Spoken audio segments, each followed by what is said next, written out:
Okay, this is in photo for the meaning of innovation in puto sa baong. So, this is from traditional of Kakaning Pinoy for the native product. So, the problem is nobody because of the past piece in our the local product, such as a traditional product slowly behind. Aside from the little by little, our own trademark are slowly forgotten by some us. So, Pasay solution is give to emphasize and create product using our local resource and introduction of local product by using native resources. So, in Puto.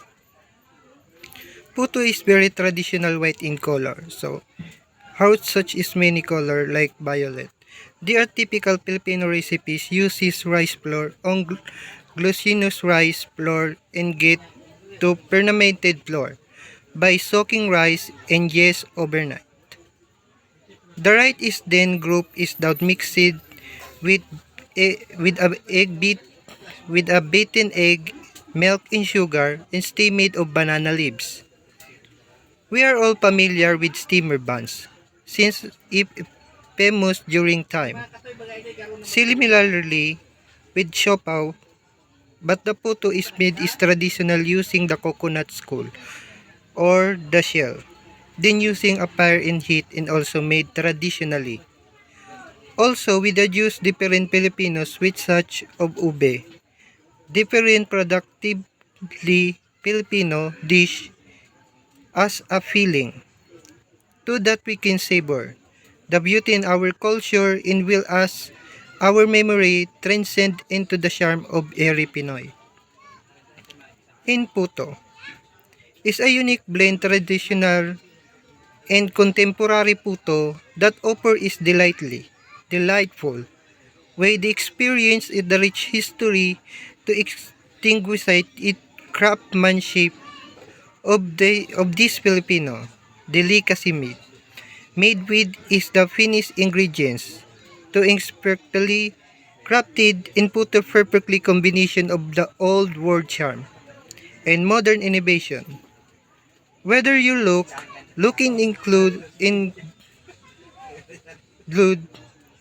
the classic trait or explore a new flavor. In Puto is the perfect choice for anyone who appreciate the artistified and beauty of Filipino cuisine. Then value proposition. Everything is snack we give into you for you deserve the most thing. Just one bite. For the surely trip your memory lane. One of the sweetest thing and fall in love again. Our mission vision. Your story is our story. To serve and make Haruli community. Introducing a local produce product where we can connect out of boundaries. Our vision is to introduce a product out of the local resource to bring back or commem- commemorate our traditional just those who already know but introduce to youngers where we can also give a voice to our locality. Then target customer. Our people have their own places to go like bus terminal because of transportation including to population. Employee, they have the ability to buy our product and we can have ability to provide with service. This is good for opportunity for us to earn a lot and our family, friends, and acquaintances can also become a customer. When we sell our product using relationship, they can order from us. This is include the student in our buyer personas because of the amount of student population coming home from school. Those are hungry and then who have snack. They buy our products. Then competitors. Although there are many unique aspects about our own. In Puto or Innovation Puto sa Bao, there are other business who will likely to prove to be strong industry competitors as a business. More likely, when a directed competitors, especially the siopaw industry and the other type of puto food. And also, these are will be no to snack, merenda. We had too many to write. In any business, we know that there is no competitors and can be considered here, there, and more street food vendor. We know that we are not only one. Think of very step, our our strategy to be done. Although the had is different, but he is still he is still different. Our competitors can be do. Plan to strategy, the battle of the business. Then promotion strategy. Promotion is the way communicate between a company and customer to make a market aware of our product. Offering we are created to us offer promotion strategy. Promote our target customer. We will take advantage to pre-traditional and digital kind of promoting our product, direct selling, and public relationship such a family trend and neighborhood advertising to dominating flyers and poster participating in trade per business to business sari-sari store one-stop shop and pasalubong center. And also we have used digital marketing using e-commerce platform such as TikTok Shop, Shopee Marketplace. Advertising such a video clip, poster, maximizing online platform such a Facebook page, TikTok Shop, and Instagram. Then pricing strategy. Our pricing strategy will consist of cost plus pricing ensuring we make reasonable margin. We will also incorporate competition based pricing for certain a product to ensure that our product will be comfortable to other upscale local product. That being said, we also we have goals enhance our local community. As we are here to talk about upliftment of community. This in turn should be promote brand loyalty, setting up setting us up for promising future with its substantial loyal customer base. Then place strategy. The value deliver network is the made up for everyone involved getting the product to the customer, to the our supplier. We are to the able of maximize local resources such as market. As to our production in process, we have shared service faculty room by Intrep building in our School of Pisio Pardito State University, located from San Juan Bautista, Goa, Camarines Sur, which is also accessible in demographic, in inventory. Our SWOT analysis for Puto Sabaw, strength, quality product, strong product differentiation, weaknesses, small, start-up a company, similar product offering to competitors. Then opportunities, increased consumer interest in a new local, ethically sourced product, adding local flavor of Puto Sabaw. Then trade, crowded marketplace, increasing consumer buying, negative praise, media coverage. This is part of Inputo or some innovation Puto Sabao. For operation plan, forecasting and demand. As it explained to marketing plan, more especially to competitors in food industry, most especially those that can steam.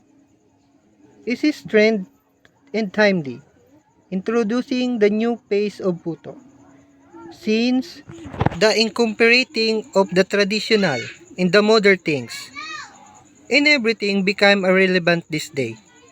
In that what if, to bring to aspect of culture together with a new thing, acquired to the year, that every piece of the thing that is the pick ups is so beautiful with is transformed or some innovation.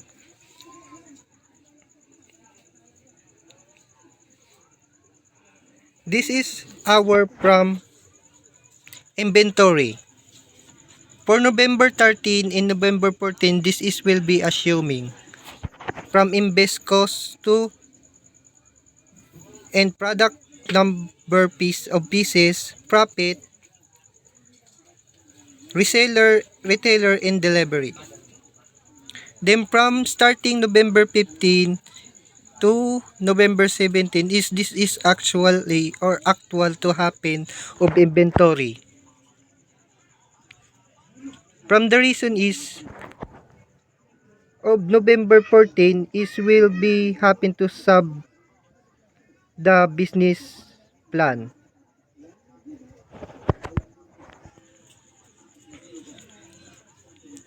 From invest cost of November 15 is 495. Then product pieces is 92 pieces. Then will be assumed of reseller from 920 pesos. Then actual happen from retailer is 828 pesos. Then assume again from the delivery service is 1,104 pesos. So this is will be our retailer to will make happen kasi po hindi po di po naman yung mga kagrupo ko nagtinda, since ako hindi rin nagtinda. So nagpatinda na lang po kami from retailer. So this is what actually happen po or actual inventory na nagawa namin po. So from the 1 week, when the 1 week profit is 383,858 pesos. So binawas po namin dito is yung investment cost to 2,134. From the total of profit is 1,724 yung delinsya namin po. So this is our supply chain plan. From the equipment tools, ladder or sandok, to pricely 185 pesos. Frying pan for 349 pesos. Stainless baking bowl. This is 169 pesos. Sink drain to basket 199 pesos. Measuring spoon 117 pesos. Then 5 pesos coconut bowl. This is 335 pesos. Then traditional photo steamer is 550 pesos. So this is will be assumed kasi meron na po kami nito. Like yung coconut bowl is pwede naman siyang gawin sa sariling pamamaraan. So I think yung traditional photo steamer is nabibili po talaga siya. Meron siya sa online shop or sa Lazada. This is our raw materials from investment cost. Rice is nagkakahalaga ng 50 kilo. So nagbili kami ng isa may kalahati, so nagkakalaga ng 75 pesos. Then rice pulutan is Bumili kami ng kilo ng isa may kalahati din. Din yung pagpapagrind ng rice in pulutan is 10 pesos yung kilo. Bali 3 kilo yun. So nagkakalaga siya ng 30 pesos. Then ube and kamote. So yung ube is mas mahal siya kaysa kamote. Kaya onti lang yung ube namin. But very tasteful naman po siya. Then sugar, yung pinakamahal sa lahat yung sugar is 73 kilo po. Then packaging plastic 8 by 11. So nagkakalagay lang po siya ng 11 pesos.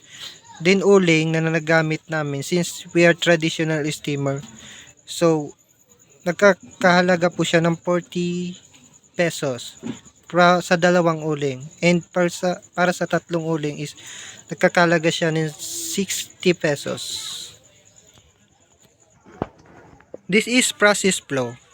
So purchase rice, copied rice, coconut and bukayo, or some ube and kamote. Then preparation, grate the buffered rice and rice, grained and coconut. Mixing, knead although the rice, grind the rice. Cooking, cook is the put to steamer to drop of coconut bowl. Then this is our packaging. Put the plastic 8 by 8. Put the puto in styro box. So para hindi siya masyadong lumamig or di mabilis lumamig yung puto. So using from styro box po siya. Then dinidispatch namin siya from some retailer, delivery service, or kami mismo na mga reseller po.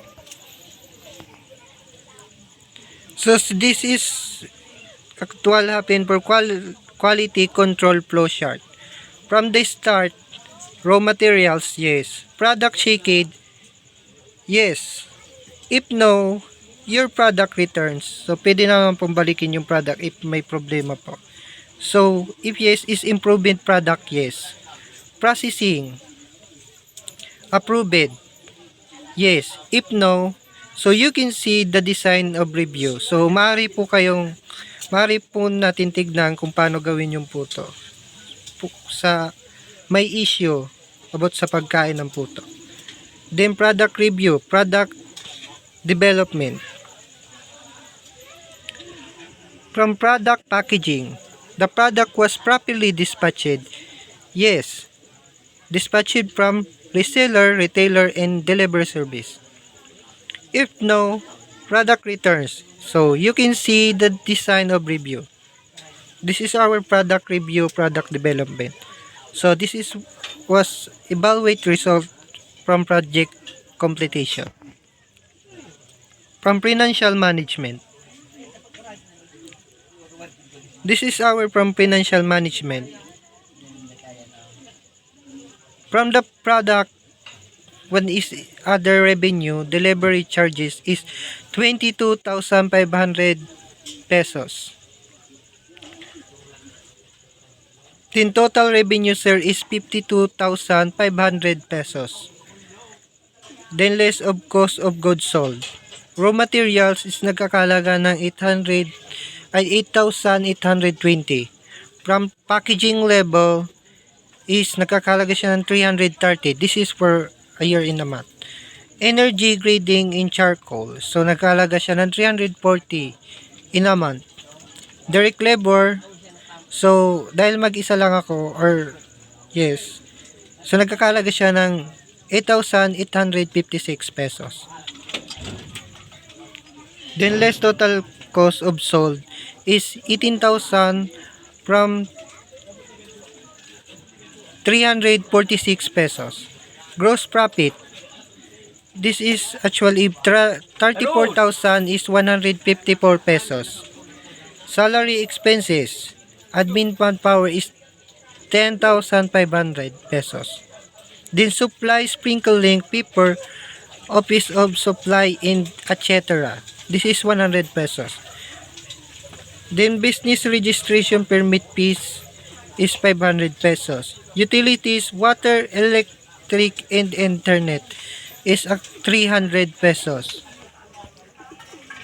This total expenses is 11,400 pesos. Net profit is 22,754 pesos. Then this is a revenue. Revenue or QTY from the pieces of Puto is 100 pieces. Selling price is 10 pesos. Total sale of day is 1,000 pesos. From the month is 30,000 pesos.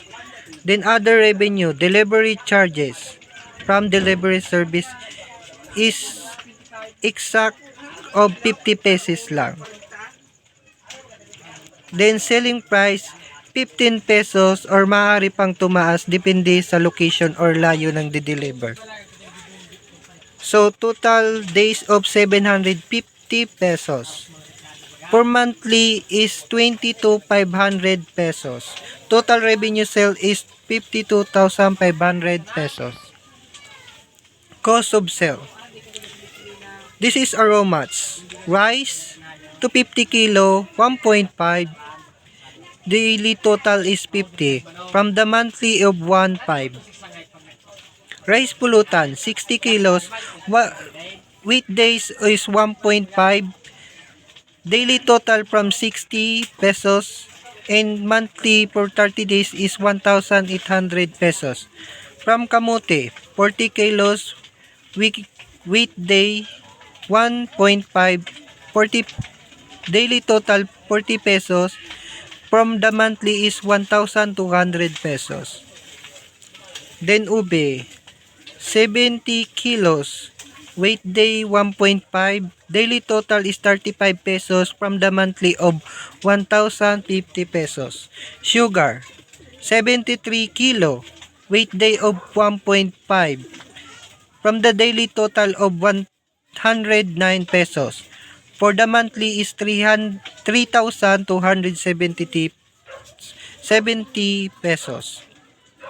From subtotal of packaging materials, 5 by 8 plastic pack. 1 roll, this is from amount of 11 pesos. From the monthly 30 days of 330 pesos.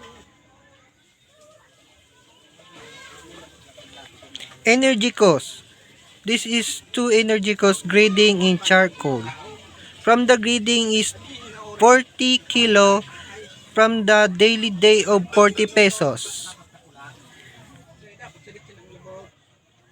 From the 30 days a month is 160 pesos. Charcoal, 3 pesos or 3 plastic na charcoal. This is weekday of 60 pesos. From the month of 30 days is 180 pesos. This is from total of 8,856 pesos. Direct labor. Then miscellaneous. Cost of goods sold of monthly. So this is a valuable 80 from the total of 18,346 pesos. Direct labor cost. Operation laborer. From the number is 1. Dahil mag-isa lang po ako. Rate a day, 369 pesos. Day of work if week, there are 6 days or 5 days. Wage of month is 8,856 pesos. Ito. This is our break-even analysis. From the fixed cost of supply is 100 pesos. Then from utilities is 300 pesos. Then from the tolls of 1,335 pesos. Equipment is 550. Then transportation is 100 pesos. Then miscellaneous is amount of 166 pesos. Then salaries expenses is 10,500 pesos. Then variable cost per unit. From the raw materials was 8.88 per unit. From packaging mat is 0.03 per unit. Direct labor from the 0.89 per unit. From the miscellaneous is 0.02 per unit. Transportation 0.01 per unit. Then the last of energy cost of 0.03 per unit from the total of 1.86 units. Then variable cost was now 0. Then in this was selling price from the 10 pesos, our 1 pieces of puto. Then break-even analysis of 1,604. Then break-even analysis of 6,035 and 53 centimo pesos. I mean 6,035 pesos and 53 centimo.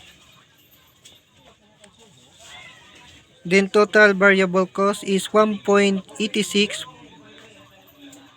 Then contribution sum of 8.14 per unit. Then contribution of is 81.4%.